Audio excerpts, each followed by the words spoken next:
Hello. Today I'm going to be walking you through a demonstration of our mesh, which allows two clients to connect to a decentralized system and perform a series of negotiation messages back and forth that will allow them to enter into a final agreement, and then they will be able to settle on the Stellar blockchain. So to begin, we're going to stand up a very rudimentary mesh. It will consist, first of all, of this boot node. So I'll go out to my project directory. I am going to go on and remove the cache.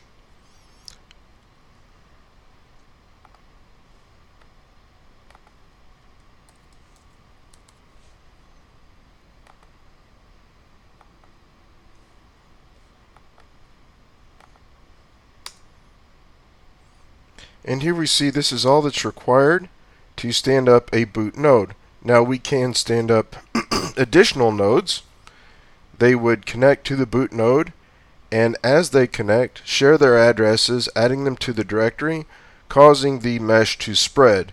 But for our simple example today, a single node will perform fine. So now we're going to need to stand up a couple of edge clients. Now an edge client has an ID, which is the public key on the Stellar network.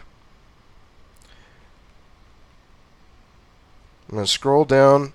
Now this is our demo workflow where it gives you all of the information about the system and everything that happens at every step. And if you want to follow along, you can just copy these commands out with me.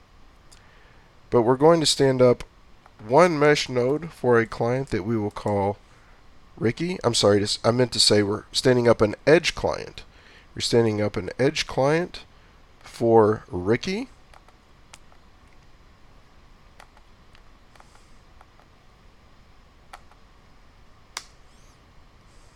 Whoop. I have to go into the project directory.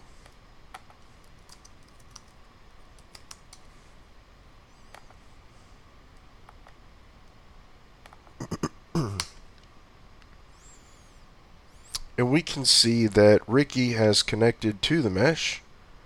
Let's stand up an additional edge consumer, Lucy. And these will represent our two clients across the world communicating with one another to make a deal.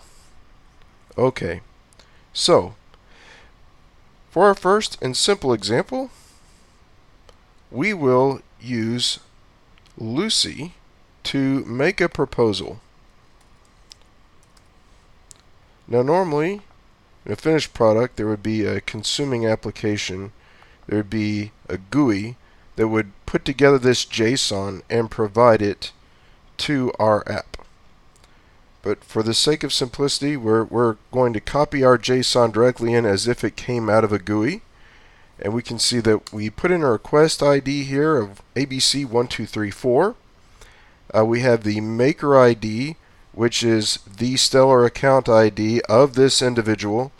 We see that they're requesting peanuts in the amount of 10, and there's a timestamp that's just entered in right now, and they are wanting the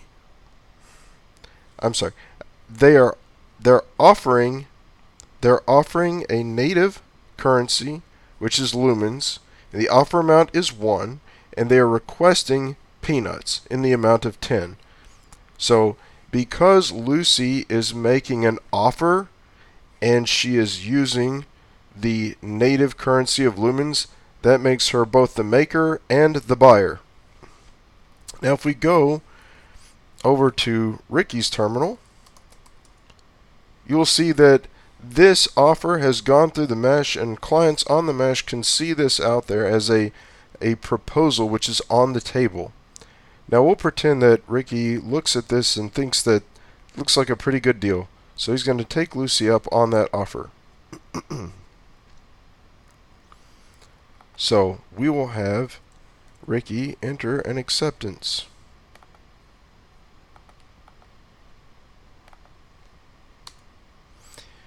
Now, at this point, you see that there's a previous hash. That previous hash points to the cryptographic hash of the original proposal. It will use that information to find the public key of the sender. It will encrypt this message so that only Lucy can read it. It will be signed by Ricky so that she can verify that it is valid and has not been tampered with. At this point, if we go back over to Lucy's terminal, we see that she sees this acceptance. Now, it is important to note that there could have been 10 or 15, hundreds of people who entered acceptances. Lucy only needs to take one or none of them. She could take none of the acceptances in a resolution, and that would take the offer off of the board completely. But we will pretend that she does decide to take Ricky up on this engagement. So we will have Lucy send a resolution.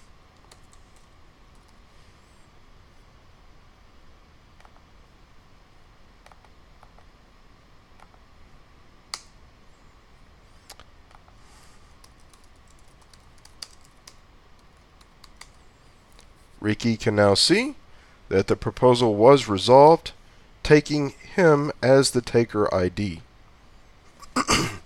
So at this point, they've entered into an agreement. Now, because Lucy is the buyer, the person working with Lumens, she must initiate settlement.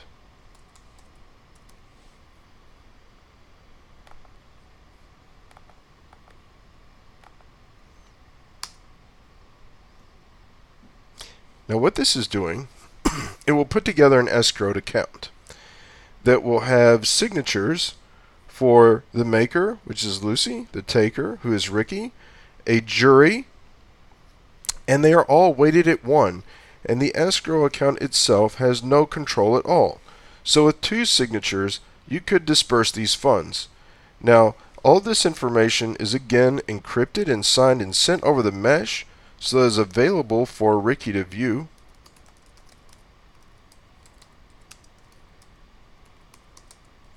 He can see that the settlement was initiated. He can see the escrow ID. And he can see all of the details on the escrow and be confident that everything is good, the money is there, and he can be paid. So this will give everyone the confidence that they need to start performing fulfillment. Now, a fulfillment message contains, if it was sent from the maker, it could contain information on an account to send money to or an address to deliver physical goods. In the case of a taker, or I should say the seller in this case, it could contain information on a receipt showing that something was paid or transferred. It could be photographs of a physical delivery. It could be all kinds of things. But it gives all the information needed to complete a real-world exchange. Again, all this information is cryptographically signed. It's encrypted and sent over the mesh in a very secure fashion, and it is visible by both parties. So now that Lucy can see that Ricky has done what he was supposed to do and shipped peanuts, she would be confident initiating disbursement.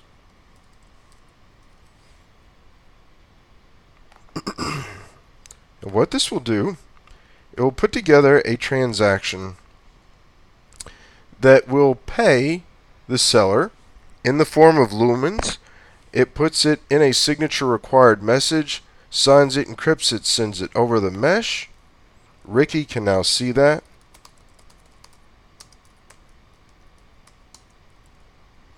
Sees that the buyer initiated disbursement.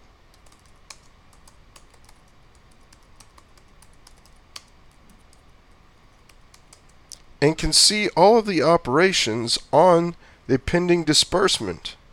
So he sees the payment that is bound for the platform itself, the payment that is bound for him, and there will be a final account merge where the original escrow account will be merged back in to the buyer after everything has been dispersed. So now Ricky can be confident and he can issue his disperse command.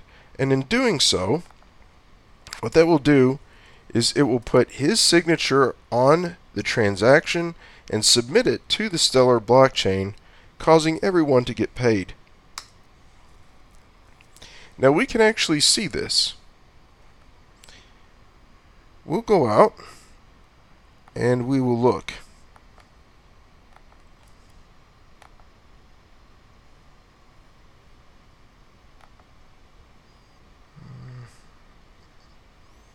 Let's see here.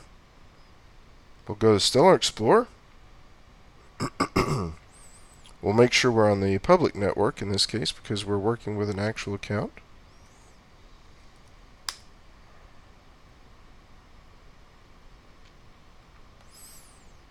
And we'll navigate to payments. And we see that 33 seconds ago, 1 lumen was transferred into this account. So that would conclude this very basic example of completing an exchange through the mesh network. I hope that this was helpful, and I hope that you have a great day.